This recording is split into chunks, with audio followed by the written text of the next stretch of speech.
सोनभद्र जिले के एनसीएल की बीना परियोजना महाप्रबंधक कार्यालय पर शनिवार को कार्यरत कर्मचारियों, संविदा श्रमिकों एवं उनके परिवारों से जुड़ी विभिन्न समस्याओं को लेकर शनिवार को coal field labour union Singrauli C2 CITU ने प्रदर्शन करते हुए महाप्रबंधक बीना क्षेत्र को 28 सूत्रीय मांगों का ज्ञापन सौंपा।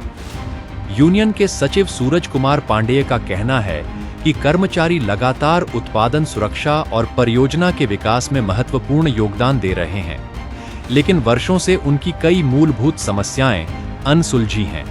इससे कर्मचारियों में असंतोष बढ़ रहा है। यूनियन ने प्रबंधन से सभी मांगों पर शीघ्र कार्रवाई की मांग की है। NCWA 12 NCWA 12 के तहत JBCCI समझौता जल्द लागू किया जाए। वित्तीय वर्ष 2025 से 26 का 1% बोनस कर्मचारियों एवं अधिकारियों को तत्काल दिया जाए। त्याग पत्र देने वाले कर्मचारियों का भुगतान और प्रक्रिया समयबद्ध तरीके से पूरी की जाए। कॉलोनियों में स्वच्छता, गुणवत्ता युक्त भोजन और शुद्ध पेयजल की व्यवस्था सुनिश्चित की जाए।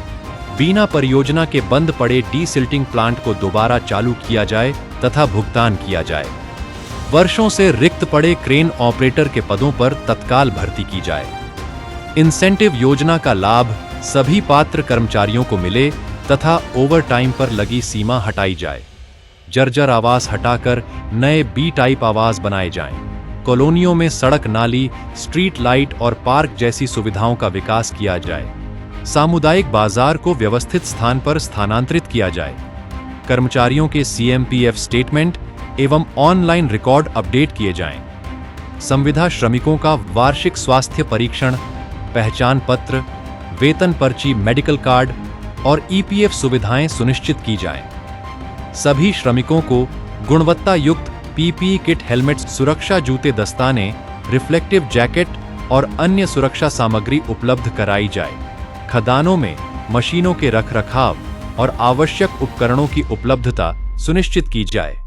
प्रदूषण रोकने के लिए प्रभावी डस्ट सप्रेशन सिस्टम लागू किया जाए। कॉलोनियों में शुद्ध पेयजल के लिए वाटर फिल्ट्रेशन सिस्टम स्थापित किया जाए। नेहरू चिकित्सालय में विशेषज्ञ डॉक्टरों की नियमित उपलब्धता तथा 24 घंटे 7 दिन हेल्पलाइन की व्यवस्था की जाए। कॉलोनियों में पर्याप्त स्ट्रीट लाइट, सुरक्षा गार्ड और CCTV कैमरे लगाए जाएं। फिटर, इलेक्ट्रीशियन, वेल्डर सहित तकनीकी कर्मचारियों को समयबद्ध पदोन्नति दी जाए। आवासीय परिसर में भारी वाहनों के अनियंत्रित प्रवेश पर रोक लगाई जाए। खेल मैदान, शौचालय, कचरा प्रबंधन, नालियों की सफाई और पैदल मार्ग जैसी नागरिक सुविधाओं का विकास किया जाए। महिला कर्मचारियों और परिवारों की स्वास्थ्य सुविधाओं को ध्यान में रखते हुए स्त्री रोग विशेषज्ञ और शिशु रोग विशेषज्ञ की नियमित उपलब्धता सुनिश्चित की जाए। यूनियन नेताओं का कहना है कि ये मांगें केवल कर्मचारियों के वेतन तक सीमित नहीं हैं, बल्कि सुरक्षा, स्वास्थ्य, आवास, स्वच्छता, सामाजिक सुविधाएं, रोजगार, पदोन्नति और श्रमिकों के सम्मान से जुड़ी हैं। यदि प्रबंधन ने जल्द सकारात्मक निर्णय नहीं लिया तो चरणबद्ध आंदोलन शुरू किया जाएगा। NCL बीना परियोजना के कर्मचारियों का कहना है कि वे उत्पादन में लगातार योगदान दे रहे हैं, इसलिए उनकी वर्षों पुरानी समस्याओं का समाधान भी प्राथमिकता के आधार पर किया जाना चाहिए। अब देखना होगा कि NCL प्रबंधन यूनियन की 28 सूत्रीय मांगों पर क्या निर्णय लेता है। अभी ये जो जुलूस निकाला गया है, क्या कारण था जुलूस निकालने का? ये जुलूस निकालने का कारण था, आज हम लोग अगस्त माह में पूरे कोल इंडिया में एक तो हमारा 12वां वेतन समझौता जो 1 जुलाई से लागू हो गया, 1 जुलाई से मतलब हमारा लागू हो जाना चाहिए। उसमें आपका JBCCI का गठन होना चाहिए, कमेटी का गठन हो जाना चाहिए। उसके पूर्व आज तक नहीं हुआ, तो न कमेटी का गठन हुआ, न इस पर चर्चा हो रहा। इसका जबरदस्त हम लोग विरोध कर रहे हैं। और 1% जो लाभांश 2025-26 का कर्मचारियों को मिलना चाहिए NCL में, वो आज तक कोई मैनेजमेंट, NCL का CMD, डायरेक्टर कोई सांस नहीं ले रहे हैं। इस पर हम लोगों ने पत्र दे करके CMD को और DP साहब को यह मांग किया है कि अविलंब 1% NCL के कर्मचारियों को 2025-26 का लाभांश दिया जाए। वो कर्मचारियों का ही नहीं है, वो अधिकारियों को भी मिलेगा। अधिकारियों कर्मचारियों को 1% जो हमारा कोयला में फायदा हुआ है, जो हम कोयला बेचे हैं उसका लाभांश जो हमको मिलना चाहिए वो मिलना चाहिए अधिकारियों कर्मचारियों दोनों। इसके बाद सेफ्टी शू आपको बताए 3-3 साल से सेफ्टी शू नहीं मिल रहा। सेफ्टी का बड़ा यहाँ डायरेक्टर जनरल माइन सेफ्टी से आकर के यहाँ बड़ा कॉन्फ्रेंस हो रहा है, बड़ी सेफ्टी की मीटिंगें हो रही हैं, लेकिन ये सेफ्टी क्या मतलब है? खदान में आए दिन दुर्घटना हो रही है। NCL में भी 2025-26 में बड़े पैमाने पर दुर्घटना हुई, जिससे हमारे तमाम आउटसोर्सिंग के कर्मचारी, परमानेंट हमारे NCL कर्मचारी तमाम दुर्घटना हुई, मौतें हुई। इस पर रोक लगाई जाए और सुरक्षा की संपूर्ण व्यवस्था खदानों में कर्मचारियों के साथ किया जाए। वेलफेयर की सुविधा, कैंटीन वगैरह की हालत बहुत जर्जर है, कैंटीन की हालत सुधारा जाए। सिविल मेंटेनेंस, इलेक्ट्रिकल मेंटेनेंस इत्यादि में जो है जो हो रही गड़बड़ी को इसको सुधार किया जाए।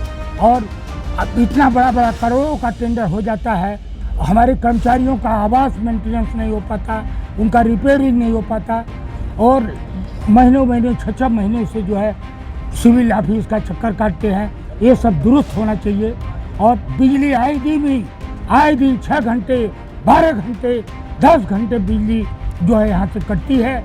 अब बताते हैं ये SUPL से गया, वहाँ से गया, पूरा इधर ऑफिसर्स कॉलोनी बिजली है, केवल वर्कर्स उधर कॉलोनी में बिजली नहीं है। क्यों? अगर ऐसा हुआ तो हम लोग इस पर भी आंदोलन छेड़ने के लिए संगठन जो है बाध्य होगा। तमाम इस सड़कों की हालत बहुत ही खराब है, बहुत कचराग्रस्त रोड हैं, नालियाँ हैं, इसकी सफाई संपूर्ण तरीके से अच्छे ढंग से नहीं की जाती है।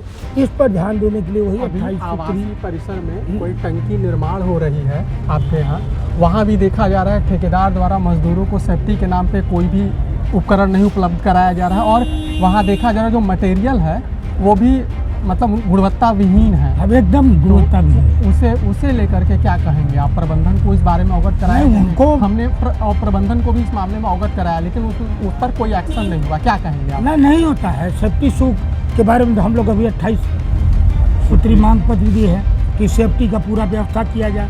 इसी सारे मांगों को लेकर के हम लोग दिए हैं। सिविल मेंटेनेंस का कार्य सुचारू रूप से चलाया जाए। और पीने का पानी अभी डायरेक्ट बोरिंग करके कर्मचारियों को पानी दे रहे हैं, उससे टाइफाइड, मलेरिया, तरह की बीमारी फैलेगी। इसमें सुधार लाया जाए। न्यूनतम वेतन मजदूरों को नहीं मिल रहा है, जो सिविल में काम कर रहे हैं, एडनम में काम कर रहे हैं, एक्सवेशन में काम कर रहे हैं, और तमाम HPC, CHP, coal handling plant इत्यादि में जो काम कर रहे हैं, उनको हाई पावर का वेतन नहीं मिल पा रहा। जो उनको बोनस के रूप में कहिए PLI जो मिलना चाहिए नहीं मिल पा रहा। अभी तो काफ़ी लगने के बाद SDC कंपनी द्वारा जो है 1 साल का PLI हम लोग बोनस भुगतान कराए। एक कर्मचारियों को 32-32 हज़ार रुपया अपनी ज़िंदगी में पहली बार वर्क करते थे।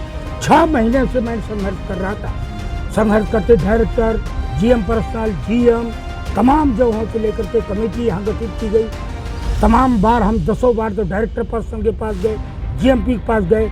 कितने बार मैं चिट्ठी महाप्रबंधक को भिजवाया, यहाँ के SOP को भिजवाया, तब जाकर के किसी प्रकार अभी जो है PLI जो है बोनस यहाँ के CHP में सत्या होटल जिसको बोलते हैं SDC, उन्होंने अभी भुगतान किया। ये सब चीज़ें हैं जो ऑलरेडी पड़ी हुई हैं। यहाँ खाना पूर्ति करते हैं लोग, जो हमारे JCC का सेफ्टी, वेलफेयर सब कागज़ पर हो रहा है। इसका हम लोग भर्त्सना करते हैं कि इसमें सुचारू रूप से सब में सुधार होना चाहिए, कैंटीन में सुधार होना चाहिए, वेलफेयर की सुधार होना चाहिए, हॉस्पिटल की व्यवस्था चुस्त दुरुस्त होना चाहिए। ये सारी फैसिलिटी की मांग को लेकर के हम लोग किए हैं। किन मांगों को लेकर के अभी आपने जुलूस निकाला है, क्या उद्देश्य था? हमने आज श्रीमान महाप्रबंधक बीना क्षेत्र NCL को आज 28 सूत्री मांगों को लेकर हम लोगों ने आज ज्ञापन सौंपा है टोल फ्री डिलीवरी में सिंगरौली C2 बीना क्षेत्र की शाखा द्वारा। इसमें हमारी प्रमुख मांगे हैं NCW12 जो JBCCI की उसको जल्द गठन किया जाए, जिससे हमारे जो कोल वर्कर्स हैं, जो हमारे परमानेंट कर्मचारी हैं, स्थायी कर्मचारी हैं, उनका जल्द जो वेतन है वो जल्दी से हमारा समझौता हो पाए। और उसके बाद हमारे इसी के बाद में हमारे संविदा कर्मचारियों का भी इससे जुड़ा रहता है, तो उनका भी उसके बाद जल्द से जल्द हो सके। और हमने 1% लाभांश का जो हमारे यहाँ हमारे NCL में ये परंपरा रही है कि निरंतर हर एक साल वित्तीय वर्ष का हम लोग को लाभांश का 1% दिया जाता है, क्योंकि ये 1 मई मजदूर दिवस पर अनाउंस किया जाता था, मगर हमारे कुछ श्रमिक साथियों के द्वारा भी इस बात को अभी नहीं उठाया गया। 1 मई मजदूर दिवस भी बीत गया, उसके बावजूद भी इनके द्वारा नहीं उठाया गया। तो हमारे संगठन ने इसको मजदूर का बातों को समझा और इसको अपने पत्राचार के माध्यम से, धरना प्रदर्शन के माध्यम से इसको आवाज़ दी है। और हम लोग इसके लिए अगर होगा तो हम लोग मुख्यालय तक इसको आवाज़ उठाएंगे और धरना प्रदर्शन वहाँ भी ज्ञापन सौंपने का काम करेंगे। इन्हीं के साथ हम लोग परिंजा में जो आज कैंटीन की गुणवत्ता को आप देखेंगे, पूरा गुणवत्ता कैंटीन का, यहाँ कैंटीन समिति भी है, उसमें भी लोग बैठे हैं, मगर फिर भी कैंटीन का स्थिति बहुत ख़राब है, पानी तक सही नहीं है। आपका और जाएंगे सेफ्टी ऊपर की बातें होंगी तो सेफ्टी कमेटी भी है यहाँ पर, मगर सेफ्टी कमेटी भी पूरा फेल है। 3 साल में हमारे कर्मचारियों को सेफ्टी शूज़ भी नहीं मिल पाया, वो भी अभी, और हमारे पास गमछा हम लोग को नहीं मिला, और ऐसे ही हम लोग को टॉर्च ये सब इत्यादि बहुत ही सेफ्टी उपकरण जो ज़रूरत रहते हैं कर्मचारियों को जब ड्यूटी करते वक्त, वो सब नहीं मिल रहे हैं। तो इससे काफ़ी निराशा है वर्करों में। और ये भी देखा जाता है कि जैसे NCL बीना के अंतर्गत जो जैसे OB कंपनियां हो गई या जो और अन्य कंपनियां हैं जो काम कर रही हैं, उन पर अभी काफ़ी समय अभी कुछ लोग अभी यहाँ पे समिति के लोग बैठे थे धरने पर, वेतन संबंधित लेकर के और अन्य जो मूलभूत सुविधाएं हैं, तो उनको लेकर के संगठन क्या करेगी? ये ऐसा देखा जाता है कि मतलब ना तो यहाँ पर मजदूरों को जो मूल सुविधाएं मिलनी चाहिए वो नहीं मिल रहा है, उसको लेकर के क्या करें? हमारी संगठन आज भी ये 28 सूत्री मांगों में हमारी संगठन ने संविदाकार, आपका चेन्नई राधा हो गई, HD सिंह हो गया, मधुकान हो गए, ये सब में जो भी संविदा कर्मचारी हैं उनके जो भी शोषण हो रहा है, जैसे वेतन पर्ची नहीं देना, इनका नए लेबर कोड के हिसाब से इनका सालाना आपको हेल्थ चेकअप कराना है, अपना खुद का पैसा उनको कंपनी लगाएगी, इसमें कर्मचारी को नहीं लगाना है, इसमें अपॉइंटमेंट लेटर देना है, ये सब मुद्दों को लेकर भी ये हमारी मांग जुड़ी हुई है। और इसमें एक चीज़ और बता दें, हमारे संगठन द्वारा निरंतर लड़ाई की गई और 6 महीने के उपरांत आज जब से CHP यहाँ निर्माण हुआ है तब से अभी तक बोनस का वितरण कभी नहीं हुआ था। वो हमारी संगठन ने लड़ाई लड़के हमारे संविदा कुछ कर्मचारी हैं उनको दिलाया, पूरा CHP के कर्मचारियों को दिलाया। आगे भी हम लोग, अगर चेन्नई राधा का है और ये मधुकान का है, ये सब की लड़ाई हम लोग लड़ते रहेंगे। आगे भी हम लोग, हमारी संगठन इसके लिए तैयार है।